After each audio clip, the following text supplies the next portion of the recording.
பண்பாட்டு இயக்கம் மற்றும் செந்தமிழ் இலக்கிய மன்றம் மற்றும் சின்னமனூரினுடைய நூலக வாசகர் வட்டத்தைச் சேர்ந்த அனைத்து தோழர்களுக்கும் இனிய தமிழர் திருநாள் வாழ்த்துக்களையும் கர்னல் ஜான் பென்னிக்விக் அவர்களுடைய பிறந்தநாள் தின வாழ்த்துக்களையும் தமிழ் புத்தாண்டு தின வாழ்த்துக்களையும் தெரிவித்துக் கொண்டு இந்த நிகழ்விற்கு வருகை புரிந்துள்ள உங்கள் அனைவரையும் வருக வருக என அன்புடன் வரவேற்று இந்நிகழ்வில் பங்கேற்று சிறப்பித்து தமிழர்களின் சிலம்பம் மற்றும் வீர விளையாட்டுகளை நிகழ்த்தி காட்டியிருக்கக்கூடிய மாணவ மாணவிகளுக்கும் அவர்களை சிறப்பாக தேர்வு செய்திருக்கக்கூடிய பெற்றோர்களுக்கும் இந்நிகழ்விற்கு ஏற்பாடு செய்த அனைவருக்கும் எனது வாழ்த்துக்களையும் நன்றிகளையும் உரித்தாக்கிக் கொள்கிறேன்.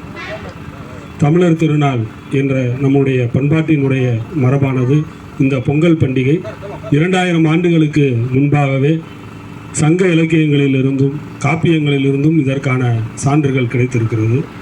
3 திருநாட்களை கொண்ட இந்த தமிழர் நாட்கள் போகி பண்டிகையில் ஆரம்பித்து இந்த போகி பண்டிகை என்பது நம்முடைய பொங்கல் பண்டிகையினுடைய முன்னேற்பாடாக இந்த காப்பு கட்டுதல் அப்படின்னு நம்ம சொல்கிறோம். இது இந்த போகி பண்டிகைன்ற மரபு அப்படின்றது நம்ம மலையை வணங்கக்கூடிய ஒரு வழிபாடு தான். போகம் அப்படின்னா போகன் அப்படின்னா இந்திரன் அப்படின்னு ஒரு பொருள் இருக்குது. மலை தெய்வம், அதாவது உழவு தொழிலுக்கு அடிப்படை, வேளாண்மைக்கு அடிப்படை மலை தான்.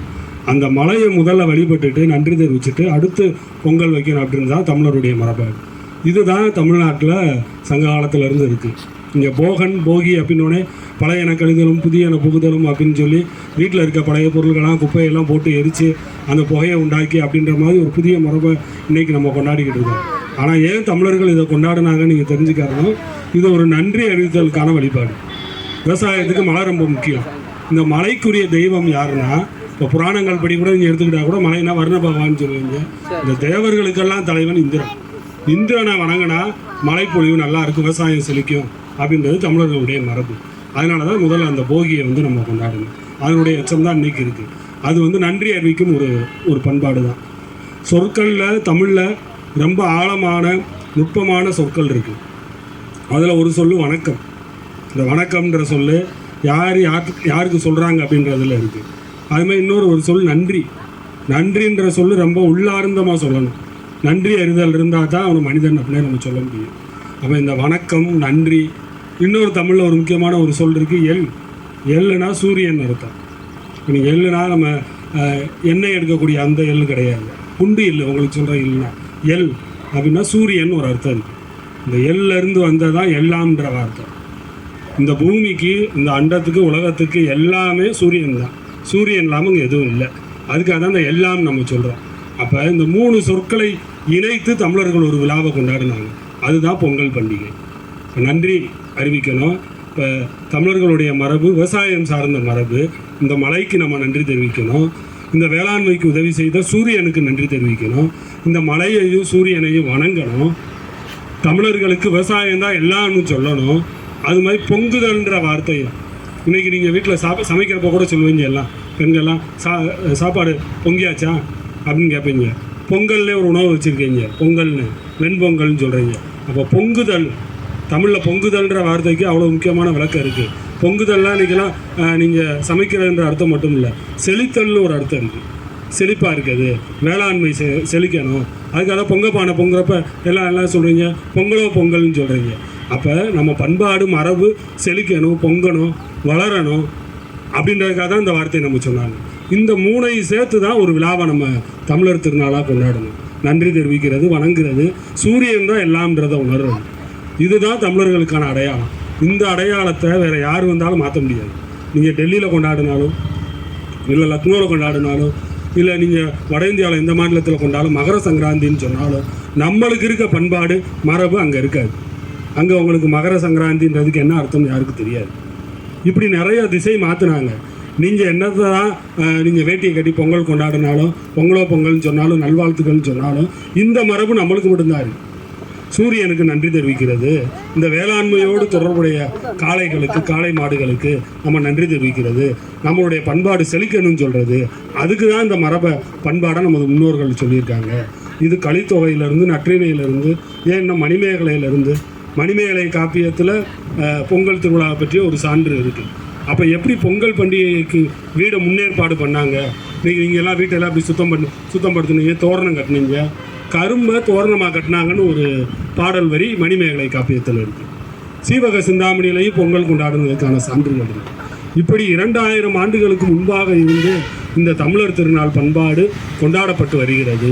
அப்படிப்பட்ட தமிழருக்கான பண்பாடு எச்சம் இன்னைக்கு புறம் என்ன சொல்கிறோம், இன்னைக்கு சுரவம் நம்ம அழைப்பதெல்லாம் அழகாக குறிப்பிட்டிருக்கீங்க. தமிழ் மாதம் சுரவம் முதல் நாள். இது தை இல்லை, சுரவம், அதுதான் தமிழ் சொல்ல. தமிழ் மாதங்கள் நீங்கள் சொல்லிக்கிட்டு இருக்க சித்திரை, வைகாசி, ஆனி, இது எதுவுமே தமிழ் சொல் இல்லை.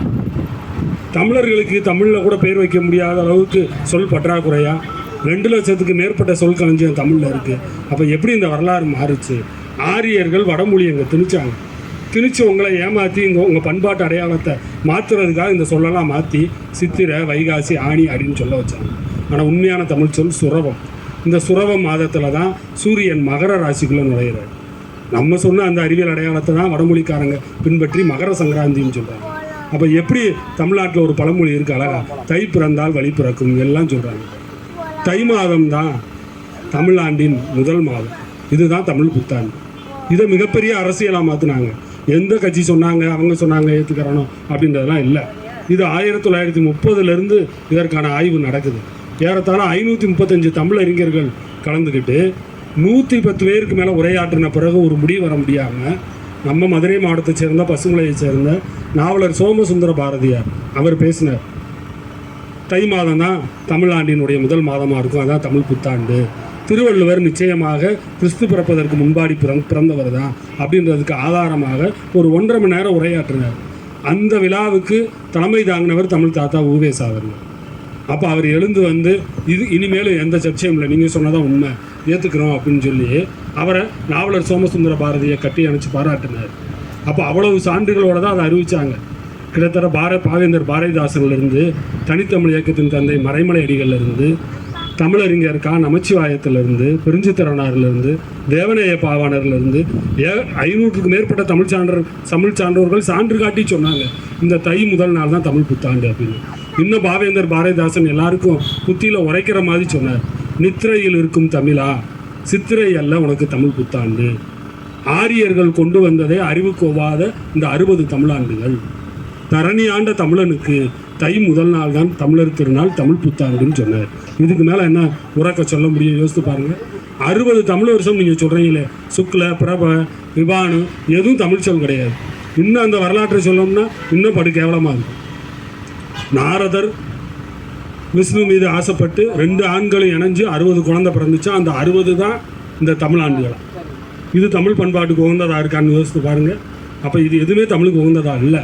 அதனால தான் தமிழர் திருநாள், தமிழ் புத்தாண்டு அப்படின்னு நம்மளுடைய வழக்கத்தில் சொன்னாங்க. இதுதான் நம்மளுடைய பண்பாட்டின் அடையாளம். அதனால் ஒவ்வொரு மனிதனுக்கும் நன்றி அறிதல் இருக்கணும். இப்போ சூரிய பகவானுக்கு நம்ம நன்றி தெரிவிக்கணும். இந்த பொங்கலில் நீங்கள் எதை படைக்கிறீங்க? நம்ம பொங்கல் வீட்டில் திருவிழா, பொங்கல் பண்டிகை கொண்டாடுறோம் அப்படின்னா சூரியனை வணங்குவதற்கு சூரியனால் படைக்கப்பட்ட பொருளை தான் நம்ம படைக்கிறோம். ஒரு வெத்தலை வைக்கிறீங்க, பூசணி பழத்தை வைக்கிறீங்க, ஒரு கிழங்கை வைக்கிறீங்க, மஞ்சள் கிழங்கை வைக்கிறீங்க, நெல் நாற்றை வைக்கிறீங்க அப்படின்னா இந்த பயிரெல்லாம் விளைவதற்கு சூரியன் தான் காரணம். சூரியன் இல்லைன்னா அது விளைஞ்சிருக்குமா? இறைவனுக்கு நம்ம ஒரு பொருளை படைக்கிறப்ப இறைவன் தந்த பொருளை தவிர வேறு எதுவும் படைக்க முடியாது. அப்போ தமிழர்கள் அப்படி நன்றி உணர்வோடு சொல்கிறாங்க, சூரிய பகவானே உனக்கு நாங்கள் இவ்வளவு படையல் வச்சுருக்கோம், இந்த படையலெல்லாம் நீ தந்தது, நீ தந்த பொருளையே உனக்கு படைத்து அறியாமையால் நாங்கள் உன்னை வணங்குகிறோம்.